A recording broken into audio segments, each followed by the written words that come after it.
Incoming transmission standby. Welcome to the Nod News Network. The high-precision night attack also targeted stocks of British-made Storm Shadow missiles, the Ministry of Defense said. The Russian Defense Ministry said Russian forces launched a long-range strike against Western-supplied Ukrainian weapons depots, including long-range missiles and depleted uranium artillery shells. In a statement on Monday, the ministry said the army carried out a high-precision night attack on Ukrainian facilities using aerial vehicles and drones. The statement said the strike targeted sites of the Kiev regime storing Storm Shadow cruise missiles and depleted uranium ammunition. The ministry added that the raid and drone strike also targeted Ukrainian signals intelligence centers and training facilities for sabotage groups.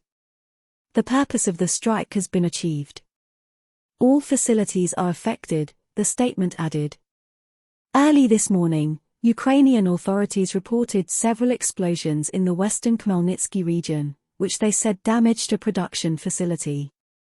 Local media also reported an explosion in the port town of Izmail in the southern region of Odessa.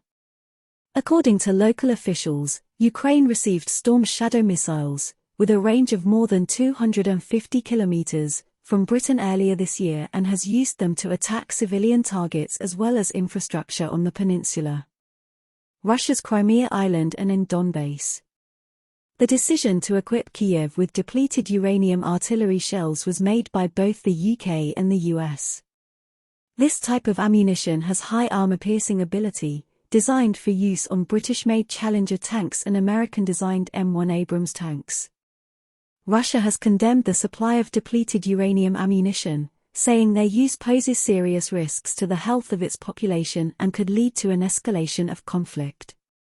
The 2022 United Nations Environment Programme report warns that depleted uranium and toxic substances in conventional explosives can cause skin irritation, kidney failure, and increase the risk of cancer. Since the start of the conflict between Moscow and Kiev in February 2022, Russia has repeatedly criticized Western arms shipments to Ukraine, arguing that they will only prolong the conflict and not change the outcome. This has been the Nod News Network, transmission complete.